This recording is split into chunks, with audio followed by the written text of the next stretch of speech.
Mission corporation અંતર્ગત આજરોજ રાજકોટ શહેરના વોર્ડ નંબર 16ની મુલાકાતે છે। ત્યારે આ વિસ્તારની મુલાકાત લેશું, લોકો વચ્ચે જાણીશું કે આ વિસ્તારની અંદર કેટલા વિકાસના કામો થયા છે અને લોકોના કેટલા પ્રશ્નો છે। તે ઉપરાંત અને પક્ષ દ્વારા જે પ્રચાર અને પ્રસાર કરવામાં આવ્યો છે તેને પણ જાણવાનો પ્રયાસ કરીશું અને આ વિસ્તારની અંદર શું માહોલ છે તે પણ જાણીશું। મિશન કોર્પોરેશન અંતર્ગત આજરોજ ગુજરાત ન્યૂઝની ટીમ રાજકોટ શહેરના વોર્ડ નંબર 16ની મુલાકાતે જ્યાં સ્થાનિક લોકો છે બહેનો સાથે જ વાત કરીશું। બેન, અહીંયા રહ્યો છો, આ વિસ્તારની અંદર કેટલા કામો થયા છે ને કેવી સમસ્યાઓ છે આ વિસ્તારમાં? સમસ્યા તો એટલી છે કે પાણી ગંધારું આવે છે અને પહેલા વરસાદમાં તો ફૂલ એટલે ફૂલ ગટરનું પાણી આવે છે। અમે કેટલી વાર કીધું છે કે સ્પીડ બ્રેકર બનાવી દો તો પાણી ગટરવાળું આવે નહીં। પહેલા બે વરસાદમાં તો બહુ એટલે બહુ ગંધારું પાણી આવે છે અને પેસેલિયા વેલ કાઢો, બહુ મચ્છર છે અને એક બધે ખાડા ભરાય છે, ક્યાંય લેવલ જ નથી રોડનું। અહીંથી આમ બધા વયા જાય છે।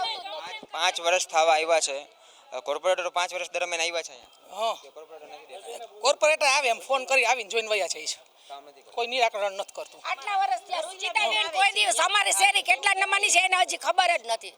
રુચિતાબેન આટલા વર્ષ છે અમારી શેરીમાં, આટલા વર્ષ થયા કેટલું પાણી ભરાય કોઈ આવતું જ નથી, કોર્પોરેટર એકેય આવતું નથી। દીપ્તિનગર કેટલા નંબર છે એને ખબર જ નથી। અમારી શેરીમાં આટલા વર્ષ થયા એ આવી ભાજપ પણ કોઈ દી અમારી શેરીમાં આવ્યા નથી એ લોકો। કેવા પ્રશ્નો છે આ વિસ્તારની અંદર? કારણ કે રોડ રસ્તાને પાણીની સમસ્યાઓ છે, નીચામાં ખાડા છે અને છોકરાઓને જવું હોય તો સ્પીડ બ્રેકર નખાવવું છે તો દોડમ દોડ ગાડીઓ એટલી સ્પીડમાં આવે કે વાત ન પૂછો તો એક સ્પીડ બ્રેકર નાખી નથી દેતા। ચોક્કસપણે હાલ અત્યારે અન્ય પણ બેન છે। બેન, કેવી સમસ્યાઓ છે? રોડનું કોઈ લેવલિંગ જ નથી। તમે ઘરની સામે છે ને પાણી નીકળું એટલે પાણીના ખાડે ખાબોચિયા ભરાઈ જ જાય છે। પછી બીજા ઓલા શું કહેવાય તત્વો, દારૂનું કટિંગ થાય છે, એવું બધું એ છે ને અહીંયાથી નીકળે છે શેરીમાં થઈ અને વયા જાય છે। બાકી પાર્કિંગની કોઈ વ્યવસ્થા જ નથી। બાકી પ્રાથમિક સુવિધા છે એમાં જ તકલીફ પડે છે। આ મેન 80નો રોડ છે એમાં ગાડી જાય તો આમ ગાડી થાય છે, એ કેટલા વર્ષ થઈ ગયા હજી રોડ બનેલો જ નથી। રાજકોટ શહેરનો જૂનો વિસ્તાર છે, તેમ છતાં પણ વિકાસ છે થયો નથી। અન્ય બેન છે, બેન આ વિસ્તારમાં અન્ય કેવી સુવિધાઓ છે ને કેવી? બાકી જો ભાજપ હોય કે કોંગ્રેસ હોય, અમારે રસીલાબેન હતા કે નહોતા બરાબર છે, પણ અમે એક ફોન કર્યો એટલે સુરેશભાઈ અને રસીલાબેન પહેલાં અમારે હાજર થયા છે બરાબર છે। ભાજપ આવે કે હતી કે એ નથી અમને નથી ખબર બરાબર છે, પણ અમને એટલી ખબર પડે કે અમારા લતામાં કે રસીલાબેનને મારો એક રિંગ ગઈ હોય કે એક નાનું છોકરું ગયું હોય અમારે, પણ એ અમારે હાજર થયા છે બરાબર છે। એટલે અમારે ગમે એ કામ હોય, ગમે એ સમસ્યા હોય કે આ છે નાની મોટી ગમે એ સમસ્યા હોય કે એક ફોન અમારે રસીલાબેનને ગયો એટલે મારા રસીલાબેન અમારે હાજર છે લતામાં। બેનો દીકરીઓ ન જઈ શકે તે પ્રકારની વ્યવસ્થાઓ છે, એટલે કે આ વિસ્તારના જે સ્થાનિક લોકો છે તેમાં એક પ્રકારે રોષની લાગણી છે। આ વોર્ડ નંબર 16 ઓમ જૂનો વિસ્તાર છે, જ્યાં કહેવાય કે બહેનોની અનેક પ્રશ્નો છે। ભાઈઓ પણ આપણી સાથે છે। શું કહેશો, આ વિસ્તારની અંદર રહો છો, કેટલા સમયથી રહો છો, કેવા કામ થયા છે અને કેટલા કામ બાકી છે? અમે 17 વર્ષથી રહી છીએ બરોબર। ભાજપ વાળાનું કોઈ પણ અહીંયા કામ છે નહીં। એ ચૂંટણી ટાળે બસ 5 વર્ષે આવે તે સિવાય એ આવતા નથી। રોડ રસ્તાની ચોમાસામાં પાણી ભરાય તોય કાંઈ કોઈ જાતની સુવિધા નથી બરોબર। પછી મચ્છરનો એટલો ત્રાસ છે, કોઈ પ્રોબ્લેમ સોલ્વ નથી કરતા। પાણી ગંદુ આવે છે, પછી લુખ્ખા તત્વો અહીંથી નીકળે છે। આ રજૂઆતો બહુ કરી છે પણ કોઈ દેખાતા નથી। રજૂઆતો કરી છે પણ કોઈ દેખાતા નથી। તમે શું કહેશો, કઈ સમસ્યાઓ આવે છે આપણી સમક્ષ જ? આ રોડની હાલત જુઓ તમે, આ કેટલા ટાઈમ પહેલાં બન્યો હતો અને કેટલી વાર પાસ થયો ને કેટલી વાર શું થયું, કોઈ ભાજપે એનું કંઈ ધ્યાન દીધું નથી। આ કેટલી વાર બોલાવ્યા છે, કેટલી વાર કર્યું છે। પ્લસ પાછું પર ડે ગટરનું પાણી નળમાં, પીવાના પાણીમાં ગટરનું પાણી ભરેલું આવે છે, એનું સમસ્યાની એટલી વાર રજૂઆત કરેલી છે કે એમને પાણી પીવાનું ચોખ્ખું પાણી તો રોડ રસ્તા ન દઈ શકો તો કાંઈ નહીં, પણ ભાજપવાળા એ કોઈ ધ્યાન દેતા નથી। દર કાંઈ રોજે રોજ કમ્પ્લેન હોય છે। શુદ્ધ પાણી નહીં, ચોખ્ખા રસ્તા નહીં, પાછળ એટલી નદીમાં ગંદકીવાળો, પાછળ એટલો કહેવાય ને કે ભાઈ આવરા તત્વો એટલા પાછળના ભાગમાં કે જે આંખી જ રસ્તો અને આંખી જ નીકળે, એનું કોઈ સોલ્યુશન નહીં। બસ આવે એટલે કહી દે કે આ થઈ જશે, કરી નાખશું, થઈ જશે, પણ એનું કોઈ સોલ્યુશન કે નિવારણ આવતું નથી। તમારી સમક્ષ તમે જોશો ને તો ચોમાસામાં આવો તમે તો પગ મૂકવાની જગ્યા ન, એટલો ગાળો કીચડ, કેમ કે ગટરનું પાણી બહારનું પાણી બધું અહીંયા એટલું આવે। એક વાર રોડ બન્યા નથી। આ મેં 18 વર્ષથી અહીં રહું છું, 18 વર્ષમાં હજી એક વાર મેં નવો રોડ નથી જોયો। આ બન્યો હોય તો પાછો અહીંયાથી કોઈ ખોદી નાખે, આવે એટલે કાં ગેસવાળા આવી જાય, કાં કોક આવીને ખોદીને પાછો હતો એનો કરી નાખે, પણ પ્રોપર વસ્તુ કામ થતું નથી। અને કોઈ પણ પક્ષ હોય પણ ધ્યાન પૂરું દેતું નથી। હા, અમારા બાજુમાં જો કોંગ્રેસ છે એ લોકો આવે સમાધાન લે, પણ એની સત્તા છે નહીં તો સત્તા વગર કાંઈ કરી શકતા નથી। પણ જે ભાજપની સત્તા છે એ કાંઈ કરતા નથી, હા પાડે ને આશ્વાસન દે, એ સિવાય કંઈ ના। બોલાવીએ તો કાંઈ વાંધો નહીં, હું બહાર છું, થઈ જશે, તમે ઉપાધિ કરોમાં ફોન કરી દઉં છું, આવી જશે માણસ. પણ માણસ આવે તો માણસ આવ્યા પછી જે વાતનું નિવારણ તો હોવું તો એ થતું જ નથી. ખાલી કહી દે કે આ થઈ જશે, ઉપાધિ કરોમાં થઈ જશે. આ વિસ્તારમાં ડિમોલિશન પણ થયું છે, એનું પણ અસર દેખાશે આ વખતે? ના, એની અસર એટલા માટે એટલી બધી નહીં દેખાય ડિમોલેશન. એનું કારણ છે કે જે વસ્તુ ખરાબો જ હતો, અમુકનો અમને તો શાંતિ એટલા માટે થાય કે અહીંયાનું જે કહેવાય ને કે ભાઈ લુખા તત્વ રહ્યા એ ઓછા થયા અમારે. પણ હજી જે પ્રકારના છે ને એ ઓછા થવા જોઈએ. જે પ્રકારનું ડામ છે અમને જ્યાંથી બેનો દીકરો નીકળવું હોય, રસ્તામાં આવવું જવું હોય તો એ લોકોને જે તકલીફ પડે છે દારૂથી માંડીને જે આવર તત્વોના એની સ્પીડથી ગાડી હાંકવી, એને સ્પીડથી આમ કહેવાય વર્તન ખરાબ કરવા, તે બહુ અત્યારે ત્રાસ છે. એ લોકોનું એનું કાંઈ નિવારણ નથી આવતું. કેમ કારણ કે પાટલો વિસ્તાર જે છે ને અમારો બકડ છે એકદમ. હાવ કહેવાય ને કે આવર તત્વો જ બધા અહીંયા છે અને દારૂથી અને 2 નંબરના ધંધા જ બધું કરે છે, પણ એનું કોઈ નિવારણ આવતું નથી. રાજકોટ શહેરના વોર્ડ નંબર 16 વિસ્તાર છે, જ્યાં કહી શકાય કે હાજી નદીનો પાછળ વિસ્તાર આવેલો છે, જે કહી શકાય કે ત્યાં ગાંડી વેલ અને તેના મચ્છરોનો ત્રાસ આ વિસ્તારના લોકોને છે. તે ઉપરાંત કહી શકાય કે જે આવારા તત્વો છે તેમનો ત્રાસ છે. રોડ રસ્તા અને પાણીની સમસ્યા આ વિસ્તારની અંદર છે, જેનું નિરાકરણ વર્ષોથી કહી શકાય કે આ વિસ્તારમાં આવ્યું નથી. મિશન કોર્પોરેશન અંતર્ગત આજરોજ રાજકોટ શહેરના વોર્ડ નંબર 16ની મુલાકાતે છે, જ્યાં કહી શકાય કે વોર્ડ નંબર 16 ખાતે યુવાનો છે આપણી સાથે. યુવાનો સાથે વાત કરીશું કે જે હાલ અત્યારે ખરા બપોરે કહી શકાય કે તડકાની મજા છે એ લઈ રહ્યા છે, ત્યારે આ વિસ્તારની અંદર કેટલા વિકાસના કામો થયા છે અને કેટલા વિકાસના કામો બાકી છે તે પણ આપણે જાણવાનો પ્રયાસ કરીશું. શું કહેશો હાલ અત્યારે? આમ તો તમે કેરમની મજા માણી રહ્યા છો, પરંતુ ચૂંટણી પણ માથે આવી છે, માહોલ કેવો છે આપણે? માહોલ એકદમ સરસ હો. પ્રચાર પ્રસાર કરવા કોઈ આવતું નથી ભાઈ, અહીંયા કોઈ નથી આવતું અહીંયા. શું કહેશો? આ વિસ્તારમાં રહો છો, 5 વર્ષ થવા આવ્યા છે, હવે ચૂંટણીનો આવી છે, હવે તો કોર્પોરેટરો દેખાતા હશે, પરંતુ 5 વર્ષ દરમિયાન ક્યારે દેખાણા છે? કોર્પોરેટર એના કામ સિવાય કોઈ આવતા જ નથી ને આવે છે તો એના કામ માટે આવે છે, વિકાસ માટે કાંઈ આવતા નથી. જે આ રોડનું આપણે ડિમોલેશન કર્યું છે અત્યારે, રોડ વાહે ને વાહે તૈયાર થવાની વાતો હતી, પણ એ માયલું કાંઈ હજી થયું નથી ને થવાનું નથી. એ ખાલી આશ્વાસન દે છે અત્યારે કે થઈ જશે, પણ કાંઈ થતું નથી. કે આ જે ફંડની વાત છે તો એના નામે કાંઈ અત્યારે ઝીરો, કોઈ વસ્તુ થતી નથી. બરાબર છે. બીજા નંબરે તો સાફ સફાઈવાળા તો બધા રેગ્યુલર આવે છે, એ બધું કોઈ એક પ્રોબ્લેમ નથી. બીજા નંબરે ગીચ એરિયો છે તો જે કરીને આ રોડની જે મેન સમસ્યા હતી જે થવાની હતી એ થઈ છે નહીં હજી. એટલે એવી માંગ અત્યારે એવી છે કે કાંઈ એ કામ કરો કે ડિમોલેશન એ કરો. ને જે ડિમોલેશન કરી ગયા છે ને જે કચરો જે જ્યાંને જે પડ્યો છે હજી એને ત્યાં જ પડ્યો છે, કોઈ સફાઈ એ મહિલી સફાઈ થઈ નથી. કાટમાળ પણ હટાવ્યો નથી, એટલે રોગચાળો ફેલાય એવી વધારે શક્ય. વધારે હવે આવશે ચોમાસું, જો એ ત્યાં લગીનમાં સાફ સફાઈ નહીં થાય તો આ એમને બધું પડ્યું રહેશે, ગંદકી વધારે થશે, બીમાર મચ્છરનો ત્રાસ અત્યારે ફૂલ છે એરિયામાં. એરિયા વાઇઝ તમે ઘરમાં સૂવો તો એમને તો સૂઈ જ ન હોવું, અત્યારે ફૂલ મચ્છરનો ત્રાસ છે, જેથી કરીને છોકરા બીમાર પડે, આ છે તે છે, રોગચાળો વધે, વિકૃત થાય. આપણે માનો કે હાજી નદીનો પટ છે, ગાંડી વેલનો એનો ત્રાસ છે, એના કારણે મચ્છરો રાત્રે તો બહુ હાજી નદીમાં જે વેલ છે એ અત્યારે તો કોઈ જાતની સફાઈ કરવાનો વારો જ નથી આવ્યો કે કરી નથી. અત્યારે તમે હાજી નદીમાં નજર મારો તો તમને પાણીની જગ્યાએ નકરી વેલ જ દેખાશે, બીજું કાંઈ દેખાશે જ નહીં. પહેલાં જે કોર્પોરેટર હતા અને કરતા હતા, અત્યારે આ 5 વર્ષમાં કાંઈ થયું જ નથી. કોઈ વસ્તુ નહીં. તમે તમારી નજરે અત્યારે શૂટિંગ ઉતારીને જોઈ કે વેલ એમને જ પડી. આ ગીચતાવાળો વિસ્તાર છે, તો અમે એટલી બધી આંગણવાડી, આરોગ્ય કેન્દ્ર કે એવી બધી સુવિધાઓ છે, કારણ કે વિસ્તારમાં અમે ફરીએ છીએ તો જ્યાં પ્રાથમિક જરૂરિયાત હોવી જોઈએ છે ને એમને દેખાતી નથી, તો આ નથી કરવામાં આવ્યું 5 વર્ષમાં? ના, એમાં એવું છે, આરોગ્ય કેન્દ્રની બધું વ્યવસ્થિત ચાલે છે, પણ જે જરૂરિયાત છે એ માયલું વધારે નથી થતું કાંઈ. સમજો છો તમે કે માની લો આરોગ્ય કેન્દ્ર ચાલુ છે, બાલ મંદિર, આંગણવાડી બધું ચાલુ જ છે, પણ એમાં જે ધ્યાન દેવાનું દોડાવવાનું હોય એ દોડાવતા નથી, ઉપરથી નથી દોડાવતા. જે અત્યારે તમે એમાં બેસાડ્યા છે એ જ બેસાડ્યા છે, એ ધ્યાન એના પૂરતું જ દે છે. ટૂંકમાં જે જરૂરિયાત પૂરતું ધ્યાન દેવું જોઈએ એ નથી દેવાતું અત્યારે. વિસ્તારમાં કેટલી આંગણવાડી છે? કારણ કે અમે જે ગીચતાવાળા વિસ્તારમાં ફરીએ ને આસપાસ ક્યાંય આંગણવાડી નહોતી, આટલામાં ક્યાંય નજીકમાં છે આંગણવાડી? આટલામાં 3 છે, એ લાઇનમાં જ 3 છે, એક સાથે જ 3 છે. તનેમાં અલગ અલગ ટૂંકમાં એરિયા વાઇઝ બિહારે છે, છોકરાઓને એવું કરે છે, પણ ધ્યાન એટલું બધું દેવામાં નથી આવતું જેટલું દેવાનું છે. કે એક જ સાથે લાઇનમાં 3 જે આંગણવાડીઓ છે તે છે, પરંતુ અન્ય કોઈ કહી શકાય કે જે સુવિધાઓ થવી જોઈએ તે સુવિધાઓ નથી. અન્ય પણ યુવાન છે, આપણે તેમની સાથે વાત કરીશું. શું કહેશો? હાલ તો આમ કેરમની મજા લઈ રહ્યા છો, આ વિસ્તારમાં વિકાસના કામો કેવા થયા છે? આ વિસ્તારમાં સર આમ જોવા જાય ને એટલે હમણાં ડિમોલેશનની જે પરિસ્થિતિ હતી એ મુજબ ને જે પણ ડિમોલેશન થયું છે એ ડિમોલેશનમાં જેટલો નીચાણવાળો વિસ્તાર છે એટલામાં જે પડી ગયેલા મકાનો છે એનું જે પહેલાંના જે પડી ગયેલા મકાન હતા એનું પણ જે આવડું હતું ઈટું ને બધા ભરતી ને એ બધું પડ્યું હતું એ એમને એમ છે ને નીચલા વિસ્તારમાં જેટલું પાણી ભરાયેલું છે નદીમાં એના કારણે મચ્છર ને એ બધું વધારે આવે છે, એટલે એ પાણીનો નિકાલ નથી થતો અને ભરતીનો નિકાલ નથી થતો. અને પ્લસ આ જે નીચાણવાળા વિસ્તારના રસ્તા રહ્યા એ રસ્તામાં જે ભરતી ઢોરાયેલી છે એ ભરતીના કાચા કામો પડ્યા છે રસ્તામાં, એ પબ્લિકને અવર જવર માટે પ્રોબ્લેમ થાય છે. નીચાણવાળો વિસ્તાર છે, ચોમાસા દરમિયાન પાણી ભરાય એ તો આપણે બધું જોયું છે, પછી ત્યારબાદ એનું કોઈ નિરાકરણ માટે કોઈ કામગીરી થાય છે કે નથી?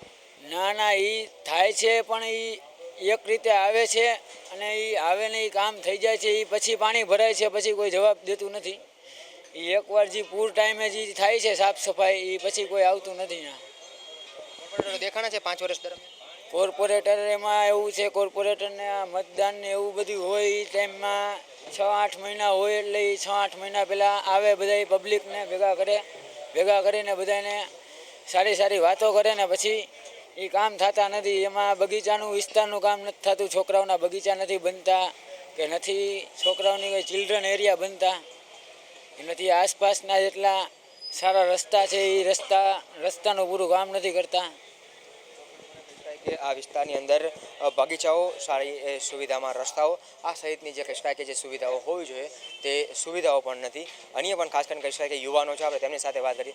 શું કહેશો, આપ આ વિસ્તારમાં રહો છો, 5 વર્ષ હવે ચૂંટણી આવી છે, 5 વર્ષમાં કેટલા વિકાસના કાર્યો થયા છે અને હજુ કેટલા બાકી છે? વિકાસની વાત કરીએ તો સૌ પ્રથમ હું એ કહેવા માંગુ છું કે અત્યારે જે હાલમાં ડિમોલેશન જંગલેશ્વર વિસ્તારમાં થયું છે, તો એ પછીની જે હું તમને વાત કરું છું, ડિમોલેશન તો કરી નાખ્યું પણ અહીંના જે સ્થાનિક લોકો છે, બરાબર છે, બધા લોકો તમે જો બધાને નડતરરૂપ થાય છે. કપચી ડિમોલેશન કરીને ગયા, રોડ રસ્તા ઉપર બ્લોકેજ થઈ ગયું છે, લોખંડ હજી એમને પડ્યું છે. ડિમોલેશન પછીની વાત હતી કે રોડ બનવાનું કામ ચાલુ થઈ જશે, પણ હજી એ રીતનું વિકાસ બાબતે કોઈ વસ્તુ નથી. અહીંયા એના હિસાબે મચ્છર થાય છે, અહીંના જે બીજા નાના બચ્ચા છે એ અત્યારે બીમાર થાય છે, બરાબર, તો એ બધું કોને જોવાનું એમ. એટલે વિકાસની વાત કરીએ તો આ એરિયામાં કોઈ જાતનો વિકાસ થયો જ નથી. કે ડિમોલેશન બાદ એનો કાટમાળ પણ ત્યાં જ પડ્યો છે અને ત્યારબાદ કહી શકાય કે કોઈ યોગ્ય પ્રમાણમાં વિકાસ છે તે આ વિસ્તારની અંદર થયો નથી. ખાસ કરીને આંગણવાડી આરોગ્ય કેન્દ્ર તો આવેલા છે, પરંતુ તેમાં કહી શકાય કે એ માત્રામાં સુવિધા નથી કે લોકોને સંતોષ થાય. 5 વર્ષ દરમિયાન કહી શકાય કે જે તમામ કોર્પોરેટરો છે તે પણ અહીં દેખાયા નથી. જ્યારે ચૂંટણી આવતી હોય છે ત્યારે તેઓ આવે છે અને સારી વાતો કરીને જતા રહે છે. એટલે રાજકોટ શહેરનો આ જે જૂનો વિસ્તાર છે જે કહી શકાય કે હજુ પણ વિકાસથી વંચિત છે. મિશન કોર્પોરેશન અંતર્ગત આજરોજ ગુજરાત ન્યૂઝની ટીમ રાજકોટ શહેરના વોર્ડ નંબર 16ની મુલાકાતે છે, જ્યાં કોંગ્રેસના તમામ ઉમેદવારો પ્રચાર અને પ્રસાર છે તે કરવામાં આવી રહ્યો છે. ખાસ કરીને આ વોર્ડ કહી શકાય કે અગત વખતે 4 ઉમેદવારો ભારતીય જનતા પાર્ટીના ચૂંટાઈને આવ્યા હતા, પરંતુ અહીં કોંગ્રેસ માટે કહી શકાય કે ગઢ સમાન રહ્યો છે. કોંગ્રેસ અહીંથી હંમેશા વિજેતા બનીને આવી છે. ખાસ કરીને આ વખતે કહી શકાય કે જે ડિમોલેશનનો મુદ્દો છે તે પણ ઇફેક્ટ કરતા છે અને તેને લઈને હાલ પ્રચાર અને પ્રસાર છે કરવામાં આવી રહ્યો છે. ત્યારે કયા મુદ્દાઓને લઈને લોકો વચ્ચે જઈ રહ્યા છે અને લોકોનો સામે કેવો પ્રતિસાદ છે તે આવી રહ્યો છે. શું કહેશો, હાલ અત્યારે પ્રચાર અને પ્રસાર કરવામાં આવી રહ્યો છે, તમે જઈ રહ્યા છો, લોકો વચ્ચે કયા મુદ્દાઓને લઈને જઈ રહ્યા છો અને લોકોનો સામે કેવો ફીડબેક આવી રહ્યો છે? લોકો અત્યારે બહુ અમે અહીં નીકળીએ છીએ તો અમારું સ્વાગત કરે છે અને બહુ જ સારો પ્રતિસાદ મળે છે અમને. કયા મુદ્દાઓને લઈને લોકો વચ્ચે જઈ રહ્યા છો? હાલ મુદ્દાઓ તો અત્યારે રોડ રસ્તાના છે, બરાબર કે રોડ રસ્તાના છે, અને અમે જો કોંગ્રેસ જો આવશે તો અમે એટલે આધુનિક જે અત્યારે જે આરોગ્ય કેન્દ્ર છે એમાં આધુનિક સાધનો મૂકીને આરોગ્યની સારી વ્યવસ્થા કરશું. પછી CBSE છે જે અમારા મેનિફેસ્ટોમાં છે કે CBSE એટલે 18 વોર્ડમાં CBSE સ્કૂલ ખોલશું અને 70 વારના પ્લોટ કે મકાન હોય એની અમે 5 વર્ષનો તમામ વેરો માફ કરશું. કે કોંગ્રેસનો જે મેનિફેસ્ટો છે તે લઈને આગળ વધી રહ્યા છે. ખાસ કરીને દીપ્તિબેન પણ છે, ખાસ કરીને રાજકોટ શહેર મહિલા કોંગ્રેસ પ્રમુખ પણ રહ્યા છો તમે, અને હાલ અત્યારે લોકો વચ્ચે જઈ રહ્યા છો. કયા મુદ્દાઓને લઈને લોકો વચ્ચે જઈ રહ્યા છો અને સામે લોકોનો કેવો પ્રતિસાદ મળી રહ્યો છે? આજે અમે વોર્ડ નંબર 16ની અંદર પાર્ટીએ અમારા ઉપર ભરોસો મૂકી અને એમને ટિકિટ આપી છે, ત્યારે અમે આજે છેલ્લા 5 દિવસથી પદયાત્રા કરી રહ્યા છીએ. લોકોનો જનપ્રતિસાદ એટલો બધો એમનો પ્રેમ મળી રહ્યો છે, ઉમળકાભર અમારું 4 ઉમેદવારોનું અને અમારા સાથી જે આવે છે તેઓનું પણ ક્યાંક ને ક્યાંક મોઢા મીઠા કરાવી ક્યાંક અમારું સન્માન કરે છે અને ક્યાંક ને ક્યાંક લોકો આવકારે છે એવી રીતે કે લાગણીથી કે શરબત પીવડાવીને એ રીતે બધાય ઉમળકાભેર અમારું સ્વાગત કરી રહ્યા છે. આ વિસ્તારમાં આ ડિમોલેશનનો પણ એક મોટો મુદ્દો છે. આ મુદ્દો લોકોને અસર કરી રહ્યો છે આ વિસ્તારમાં, કારણ કે મોટાભાગની વસ્તી નથી અસરગ્રસ્ત થઈ છે. આ વિસ્તારની અંદર આમ જોવા જાવ તો આખા ભારતનું સૌથી મોટું ડિમોલિશન થયું છે, ત્યારે ઘણા બધા લોકો બેઘર થયા છે. એને લઈને લોકોમાં પણ સામે પક્ષવાળા તરફ ખૂબ જ નારાજગી રહી છે. ત્યારે અમે પણ લોકોને આશ્વાસન આપી રહ્યા છીએ કે કોંગ્રેસની સત્તા આવશે તો ચોક્કસપણે એ લોકોને જે કોર્પોરેશન દ્વારા સૂચિત જે કરેલા છે એવા ક્વાર્ટર અપાવવાના પણ અમારા પૂરેપૂરા પ્રયત્નો હશે. મને કહેશ કે કોંગ્રેસ દ્વારા તેમને સૂચિત ક્વાર્ટર અપાવવાનો પણ હશે. બેન, ખાસ કરીને લોકો વચ્ચે જઈ રહ્યા છો, કયા મુદ્દાઓને લઈને લોકો વચ્ચે જઈ રહ્યા છો અને બહેનોના કયા મુદ્દા છે?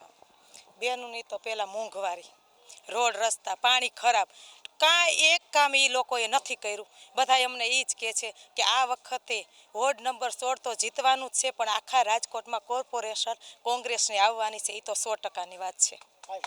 કોંગ્રેસનું કોર્પોરેશન આવવાનું છે. બેન, આ વિસ્તારમાં જ્યારે જઈ રહ્યા છો તો તમે કયા મુદ્દાઓ લઈને લોકો વચ્ચે જઈ રહ્યા છો? કારણ કે ગત વખતે જે માર્જિન હતો એ નજીવો માર્જિન હતો, અને આ વખતે મુદ્દાઓ કેવા છે કોંગ્રેસ પાસે જે લઈને તમે લોકો વચ્ચે જઈ રહ્યા છો? લોકોને અમારી ખબર જ છે, કારણ કે હું પહેલી વાર બહુમતીથી ચૂંટાણી હતી, બીજી વાર ફક્ત 11 મતે હારી હતી, છતાં અમે 108ની જેમ કામ કર્યું છે. તો બધાય લોકોએ અમારું ખૂબ સ્વાગત કર્યું, અને અત્યારે પણ એ 11 મતનો અફસોસ લોકો અત્યારે પણ કરે છે, કારણ કે તમે નથી છતાં અમે તમારું કામ કરીશી. જ્યારે બેનો 2 મહિના પહેલાં એક બેન મારી ઘરે આવ્યા ત્યારે કીધું, બેન મને આવકનો દાખલો આપો. ત્યારે મેં કીધું, બેન હું કોર્પોરેટર અત્યારે નથી. તો બેન કે તો કોણ છે? તો મેં કીધું તો એ 5 વર્ષથી કોર્પોરેટર છે, છતાં એ કે હું ઓળખતી નથી કે આપણા કોર્પોરેટર કોણ છે. એ હજી અમને કોર્પોરેટર અમને જ માને છે. ચોક્કસપણે કહી શકાય કે અહીંની જે વિસ્તારના લોકો છે તેઓ કોર્પોરેટર પણ પૂર્વ કોર્પોરેટરને માને છે. શું કહેશો, લોકો વચ્ચે જઈ રહ્યા છો, કયા મુદ્દા લઈને લોકો વચ્ચે જઈ રહ્યા છો? લોકોની સામાન્ય બાબત શું હોય છે આરએમસીમાં? પાણી, ગંદુ પાણી આવવું, રોડ રસ્તાના પ્રોબ્લેમો, પાણી ટાઈમે ન આવવું, ઓછા સમયમાં પાણી આપવું, 15 મિનિટમાં પાણી આપવું, જે લોકોની જરૂરિયાત કરતાં ઘણું ઓછું છે. ખરેખર 25 મિનિટ પાણી મળવું જોઈએ એવું લોકોનું કહેવું છે. જ્યારે લોકો વચ્ચે જઈ રહ્યા છો તો આ વિસ્તારમાંથી કેવી સમસ્યાઓ સામે આવી રહી છે કે લોકો કહી રહ્યા છે આપને? વધુ પડતી સમસ્યાઓ રોડ રસ્તે અને પાણીની જ આવે છે, લાઇટની ને આવી સમસ્યાઓ જ લોકો કહે છે. લોકોને કોઈ મોટી કંઈ સમસ્યા નથી. આવી સમસ્યા આ કોર્પોરેટરોમાં હતા અત્યારે એ લોકો 5 વર્ષમાં ક્યારેય આવ્યા જ નથી એવું લોકો કહે છે કે અહીંયા કોઈ આવેલા જ નથી. આ વિસ્તારની અંદર લાઇબ્રેરી, ગાર્ડન, આરોગ્ય કેન્દ્ર કે આંગણવાડી આવી સુવિધાઓ આપવામાં આવી છે લોકોને? આંગણવાડી એ છે, પણ એ જે જરૂરિયાત પ્રમાણે લોકોની સુવિધા મળવી જોઈએ બાળકોને એવી નથી. એવી ફરિયાદો તો ઢગલો છે, પણ જે જરૂરિયાત પ્રમાણે સામાન્ય લોકોને હોય એવી સુવિધાઓ નથી મળતી, જે અમે પૂરી કરશું. 5 વર્ષ દરમિયાન કોઈ કોર્પોરેટર અહીંયા દેખાણા છે આ વિસ્તાર નથી? હા, એ લોકોનું કહેવું છે, અમારું કહેવું નથી. કોર્પોરેટરને ઓળખતા પણ નથી લોકો, એવું પબ્લિકનું કહેવું છે.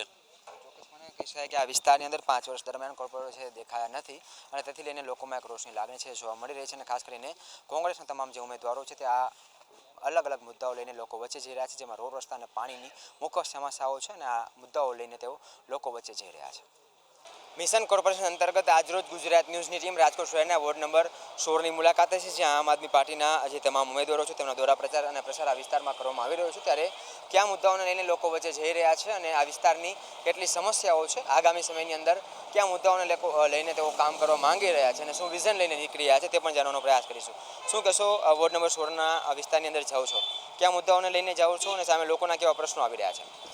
વોર્ડ નંબર 16 એ વિરોધી મતનો વોર્ડ છે. સૌથી મહત્ત્વના મુખ્ય 3 મુદ્દા છે. એક તો વોર્ડ નંબર 16માં આજી નદીના કાંઠાને લીધે મચ્છરોનો ત્રાસ બહુ છે. બીજું, ચોખ્ખું પીવાના પાણીનો ત્રાસ, ચોખ્ખું પીવાનું પાણી લોકોને મળતું નથી અને રોડ રસ્તા ખૂબ જ ખરાબ છે. અને ત્રીજો જે જગજાહેર વિષય છે એ છે કે ભાઈ ડિમોલિશનમાં આ વોર્ડના 50% લોકોને ઘર છોડીને જવાનો વારો આવ્યો.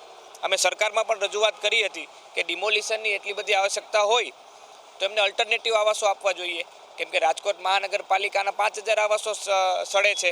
તો આ પ્રકારની મુખ્ય સમસ્યા છે, અને અમે લોકો વચ્ચે જઈએ છીએ ત્યારે અમને ખૂબ જ સારો પ્રતિસાદ મળી રહ્યો છે. લોકોમાં રોષ છે, ને લોકો એક જ ઈચ્છે છે કે પરિવર્તન, પરિવર્તન ને પરિવર્તન. અને આમ આદમી પાર્ટીની શિક્ષણ, આરોગ્ય અને પરિવર્તનની રાજનીતિમાં વોર્ડ નંબર 16ના તમામ મતદારોને વિશ્વાસ છે. બેન, શું કહેશો, વિસ્તારમાં જઈ રહ્યા છો, કયા મુદ્દાઓને લઈને જઈ રહ્યા છો અને સામે કઈ પ્રકારનો પ્રતિસાદ આવી રહ્યો છે? અમે વોર્ડ નંબર 16માં આમ આદમી પાર્ટીના 4 કેન્ડિડેટ આમ તો હોડ પૂરો કરી લીધો છે, અને મેઇન તમે પ્રશ્નો જુઓ તો લાઇટ, પાણી, ગટર અને વધુ પડતું વોર્ડ નંબર 16માં આજી નદી આવેલી છે એ માટે થઈને ત્યાં ગંદકીનું પ્રમાણ વધારે જોવા મળે છે. અને એમાંય ખાસ કરીને જ્યારે વોર્ડ નંબર 16માં આજી નદીના કાંઠે જ્યારે ડેમોલેશન થયેલું છે એના કારણે પણ ગંદકી એકદમ વધુ વિકસી છે. કારણ કે અમે લોકો હાલ હમણાં વોર્ડ પૂરો કર્યો ડોર ટુ ડોર, ત્યારે અમે આજી નદીના કાંઠે ડોર ટુ ડોર ગયા હતા. ત્યારે પબ્લિક પોતાની વરાળું જ કાઢતી હતી અમારા ચારે કેન્ડિડેટ સામે કે અમે લોકો શું કરીએ. એક તો અમને સરકારે એ કે અમારી પાસેથી રહેઠાણ છીનવી લીધું છે અને પ્લસ એ ઉપરાંત અત્યારે અમે ગંદકીમાં જીવીએ છીએ, તો આ માટે તમે કંઈક કરો. તો અમારી પાસેથી એ લોકોએ વચન અને વિશ્વાસ લીધું છે કે અમે જો તમે લોકો અમને જંગી બહુમતીથી જીતાડશો તો અમે લોકો વોર્ડ નંબર 16ના જે મેઇન પ્રશ્નો છે આરોગ્ય, ગટર, લાઇટ વ્યવસ્થા, શિક્ષણ એ બધા દૂર કરશું. ને અમે આમ આદમી પાર્ટીએ જનહિત અને રાષ્ટ્રહિત માટે જ કામ કરે છે અને એના માટે જ કામ કરતી રહેશે. જે પાણીની સમસ્યાઓ છે તેનું નિવારણ આવશે. બેન, ખાસ કરીને ચોમાસા દરમિયાન અહીંયા પાણી ભરાવાની સમસ્યાઓ આવતા હોય છે. અનેક લોકોના ઘરો પણ આમાં તણાઈ જતા હોય છે. તો આ પ્રકારના પ્રશ્નો સામે આવી રહ્યા છે કે આને લઈને કઈ પ્રકારની સોલ્યુશન લાવવું એમ? આ વોર્ડ નંબર 16માં બધાને મળીએ છીએ ત્યારે પાણીની આશાપુરા નગર છે ત્યાં વધારે રહે છે આ પ્રોબ્લેમ. ત્યાં બધાએ કીધું કે તમે આનું સોલ્યુશન લાવો, કેમ કે ત્યાં અત્યારે એવો રોડ નીકળે છે 150નો, એ થયો છે એના લીધે ત્યાં પાણીની ઘરમાંથી આમ એક ઘરમાંથી બીજા ઘરમાં નીકળે અને બહુ ગંદકી ને એવું થાય છે ત્યાં. અમે કીધું કે અમે આવશું જંગી બહુમતીથી, તમે અમને જીતાડશું તો અમે એનું સોલ્યુશન લાવશું એમ. કે રોડ અને રસ્તામાં જે સમસ્યાઓ છે એ દેખાઈ રહી છે ને જો આમ આદમી પાર્ટી આવશે તો ત્યાંથી સોલ્યુશન લાવશે. શું કહેશો, આપ આ વિસ્તારમાં જઈ રહ્યા છો, લોકોની કેવી સમસ્યાઓ આવે છે, સામે તમે લોકોને કઈ પ્રકારની સુવિધાઓ આપશો, કેવા પ્રકારના વચન આપો છો આપ? અમે લોકોને એ પ્રકારના વચન આપીએ છીએ કે અમારી સરકાર આવશે, આમ આદમી પાર્ટી, અમારા ઉમેદવારો બધા પોતપોતાની રીતે વર્ક કરશે. જેટલું ભવિષ્ય માટે અમે સારું કરશું, સારું શિક્ષણ, સારું આરોગ્ય, બને એટલી અમે લોક જનતાનું જેટલું સારું કાર્ય કરવાની ઈચ્છીએ છીએ. જનતાના સારો કાર્ય છે કરવાના છે. ફરી આપને પૂછવા માંગીશ, ખાસ કરીને આ જે વિસ્તાર છે જૂનો વિસ્તાર છે, ડેવલપમેન્ટના નામ ઉપર અનેક જગ્યાએ રોડ પણ ઉપર લેવડાવી દીધા છે, જેને કારણે લોકોના ઘરોમાં પાણી જાય છે અને ખાસ કરીને ચોમાસા દરમિયાન હાજી નદીનો વિસ્તાર આપણે જોઈએ છે. તો આ પ્રકારના પ્રશ્નો સામે આવી રહ્યા છે. આજે મીડિયાના મિત્રોનો આભાર માનીશ અને તમારા માધ્યમથી હું ભારતીય જનતા પાર્ટીના જે શાસકો છે 30 વર્ષથી જે ચોટીને બેઠા છે ને એમને મુખ્ય પ્રશ્ન કરું છું કે રાજકોટનો પૂર્વ ઝોન આટલો ગરીબ શા માટે રાખવામાં આવ્યો?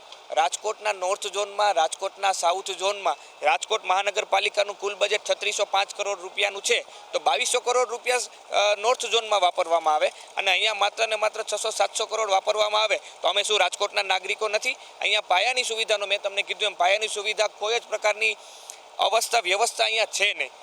સૌથી મોટો પ્રશ્ન ગંદા પાણીનો છે, સૌથી મોટો પ્રશ્ન ગંદકીનો છે, સૌથી મોટો પ્રશ્ન મચ્છરોનો છે. રાજકોટના મેયર, પૂર્વ મેયર એ મોટી મોટી વાતો કરે. અહીંયા સૂચિત મકાનો છે તો સૂચિત સોસાયટીને સનદવાળી કરવાના વચનો વિજયભાઈ રૂપાણી વખતેની સરકારે આપ્યા. રાજકોટના પૂર્વ મેયરના પતિનું બિનકાયદેસર બાંધકામ હોય તો એ ચલાવી લેવામાં આવે અને અહીંયા મધ્યમ વર્ગના લોકો એનું સૂચિત મકાન માત્ર રિનોવેટ કરે તો એમને નોટિસો આપવામાં આવે, એમના પાસેથી તોડપાણી કરવામાં આવે. શું આ રીતે તમે જનતાને શાસન વ્યવસ્થા પૂરી પાડશો? જે આપણે મુદ્દા ઉઠાવ્યા છે ખૂબ સારા મુદ્દા છે. સાથોસાથ આપણે એ પણ પૂછવા માંગીશ, જ્યારે લોકો વચ્ચે જઈ રહ્યા છો ત્યારે લોકો કહે છે કે કોર્પોરેટરો અહીંયા દેખાય છે કે નથી દેખાતા, એવું કંઈ કહે છે? અમે નાડોદા નગર ને અમુક એરિયામાં ગયા ને તો એમને પૂછ્યું કે કોર્પોરેટરનું નામ શું છે, તો લોકોને કોર્પોરેટરના નામ ખ્યાલ નથી અને જેમને નામ ખ્યાલ છે એ એમ કહે છે કે હવે એ આવશે ને તો અમે એમની પાસે હિસાબ માગીશું. અને અમુક સોસાયટીઓમાં તો એવું કહે છે કે અમે ભાજપના નેતાઓને એન્ટ્રી જ આપવાના નથી. આપ મીડિયા મિત્રોને હું વિનંતી કરું છું કે નાડોદા નગર અલગ અલગ બીજા એના પાછળના વિસ્તાર છે ત્યાં વિઝિટ લેજો તો આપને ખ્યાલ આવશે કે ભાજપના નેતાઓને વોર્ડ નંબર 16ની 50% સોસાયટીઓમાં એન્ટ્રી જ નથી. કે આ વોર્ડ નંબર 16ની અંદર ભારતીય જનતા પાર્ટીના નેતાઓને એન્ટ્રી પણ છે તે આપવામાં નથી આવતી અને આ વિસ્તારની અંદર કહી શકાય કે મુખ્યત્વે પાણી રોડ રસ્તાની સમસ્યાઓ છે સામે આવી છે. તે ઉપરાંત કહી શકાય કે આ વિસ્તારની અંદર જ સૌથી મોટું ડિમોલેશન છે તે હાથ ધરવામાં આવ્યું હતું, જેને કારણે પણ સ્થાનિક લોકોમાં એક રોષની લાગણી છે દેખાઈ રહી છે. ત્યારે આમ આદમી પાર્ટીના જે ઉમેદવારો છે તે અલગ અલગ મુદ્દાઓને લઈને લોકો વચ્ચે જઈ રહ્યા છે અને આગામી સમયની અંદર જો એમની પેનલ છે વિજય બનીને આવશે તો લોકોના પ્રશ્નોનું નિરાકરણ આપવામાં આવશે. આ પ્રકારની તેઓ ખાતરી પણ આપી રહ્યા છે. મિશન કોર્પોરેશન અંતર્ગત આજરોજ ગુજરાત ન્યૂઝની ટીમે રાજકોટ શહેરના વોર્ડ નંબર 16ની મુલાકાત લીધી. આ રાજકોટ શહેરનો વોર્ડ નંબર 16 છે, જે કહી શકાય કે નાનો વિસ્તાર છે, પરંતુ અહીં 50% કરતાં વધારે જે વસ્તી છે તે ડિમોલિશનની અસરગ્રસ્ત વસ્તી છે, જેને લઈને લોકોમાં એક રોષની લાગણી છે એ જોવા મળી રહી છે. આ વિસ્તારની અંદર કહી શકાય કે 3 પક્ષ છે તેના દ્વારા હાલ અત્યારે ચૂંટણી પ્રચાર છે તે કરવામાં આવી રહ્યો છે, પરંતુ ખાસ કરીને જે કહી શકાય કે ગત ટર્મમાં ભારતીય જનતા પાર્ટીના 4 ઉમેદવારો કહી શકાય કે વિજય બની અને આવ્યા હતા, તે લોકો આ વખતે અહીં પ્રચાર અને પ્રસારમાં ક્યાંય દેખાતા નથી. હાલ અત્યારે કહી શકાય કે આ વિસ્તારની અંદર જો ભારતીય જનતા પાર્ટીને ક્યાંક ને ક્યાંક ક્લીન સ્વીપ કરવામાં આવે તો નવાય નહીં. સાથોસાથ કહી શકાય કે અહીંના જે ભારતીય જનતા પાર્ટીના 4 ઉમેદવારો છે તેની ડિપોઝિટ પણ ગુલ થાય તો પણ નવાય નહીં. કેમેરામેન કેતન લખતરિયા સાથે દિલાવ સુડેસરા, ગુજરાત ન્યૂઝ, રાજકોટ.